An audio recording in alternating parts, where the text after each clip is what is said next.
All right, Mike, here we go with some Notre Dame football recruiting talk. And we begin.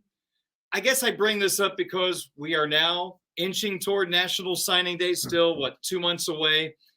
But I think there are a lot of Irish fans curious about flip possibilities. And let's start with the positive. Are there a couple of names you see out there that could be linked to Notre Dame in the future?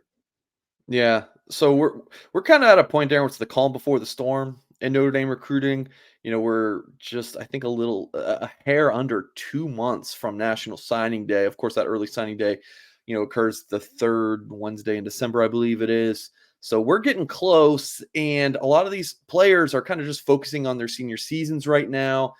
And then once they start to get eliminated from the playoffs or win their state title game, focus turns a little bit more towards recruiting. So that's why I can't say we're in a calm before the storm. So Notre Dame currently at 23 commitments. Class ranks number 7 in the country. Some industry rankings have changed. Cam Williams is a 5-star according to the On3 industry rankings. So Notre Dame actually getting a nice bump here recently in the On3 team rankings. So to answer your question, Darren, I've got I've got 4 names and then a topic discussion for potential flips. And if you follow Notre Dame recruiting closely, these names you're not going to be surprised by them. You got Carter Nelson, and I'm actually listing these. I don't like to put percentage chances on the recruiting, Darren, but if I'm going to say like most likely to least likely for flips for Notre Dame, the 4 names that are out there, I'd say Carter Nelson's probably the most likely. Just visited Notre Dame, for the USC game. Trip really went well. He's committed to Nebraska, 6'4", top 100 overall player, tight end in the 2024 class. The Cornhuskers are not really firing on all cylinders.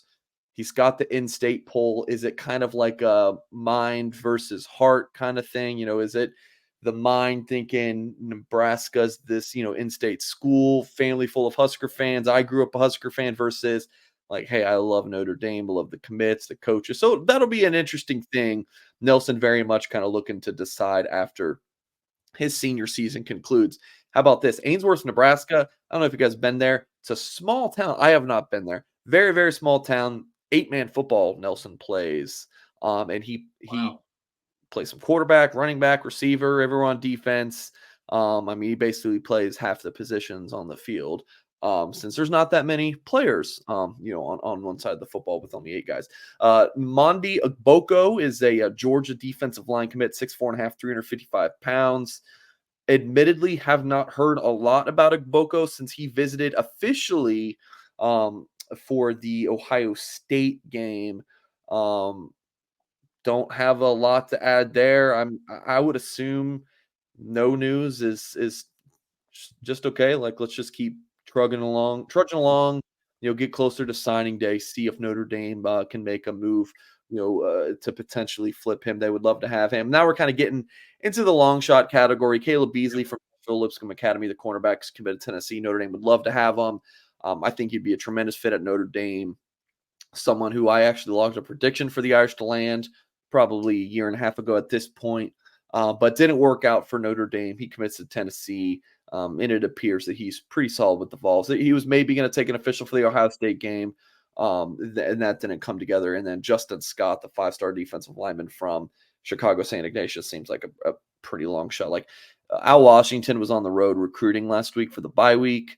He was in Chicago, and I am told that he did not make it to St. Ignatius, and that's much as folks might not be the biggest Al Washington fans out there. It has nothing to do with like Al Washington be like, oh, I don't want to make a stop there because I'm lazy. Nothing like that. It's much more because Justin Scott, I don't think is showing much interest in Notre Dame.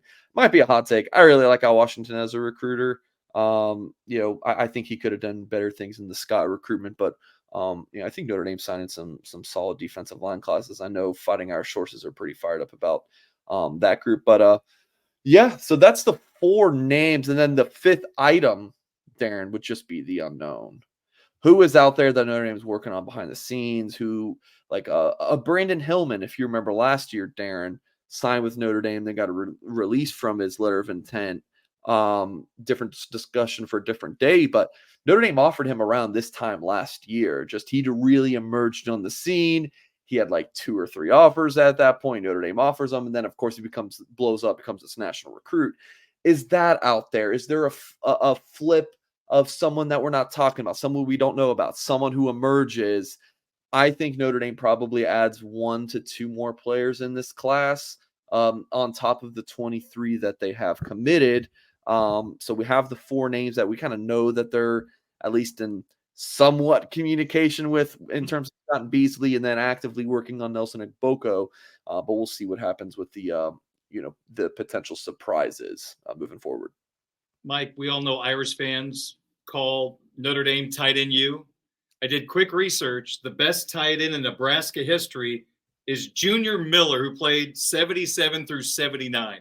So, Carter, I'm not saying, but I'm just saying that there's a little good track record here in South Bend. And an inside joke, I was going to ask you, can you quantify how good the football is 8-on-8 Nebraska? But I decided, you know what, we're going to pass on that for today because we got something more important to ask.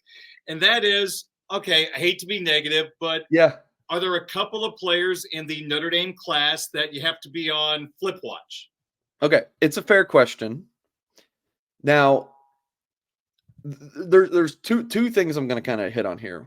First is I'm not hearing of anything. There's no players, and I'm like, oh, I'm concerned about this guy flipping. So many of these guys are visiting regularly.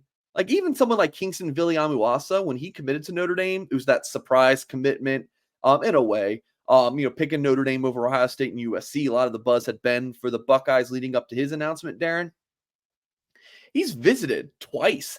That trip from Los Angeles, to South Bend after playing a Friday night game is not an easy one. And he's made it out twice this fall on his own dime. So I think Notre Dame's looking really good there. Just like you look down the list, it's like these guys are consistently visiting. You're not hearing about other schools flipping them. And that's not to say that other schools would not like to flip these prospects. It's that it's just not getting out because there's no smoke. So that's the first item.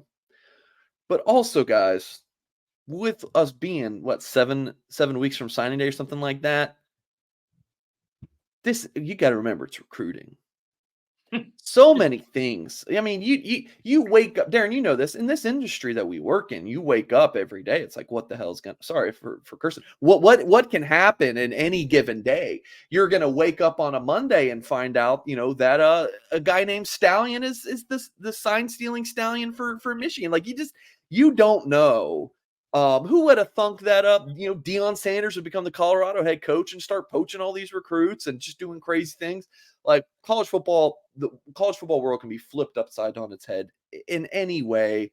These coaching changes, transfer portal, things are crazy. So who really knows? But as of right now, on October 24th, as we record this, Darren, things look really good. And I don't expect anyone to flip. But with that in mind, coaching changes are very real.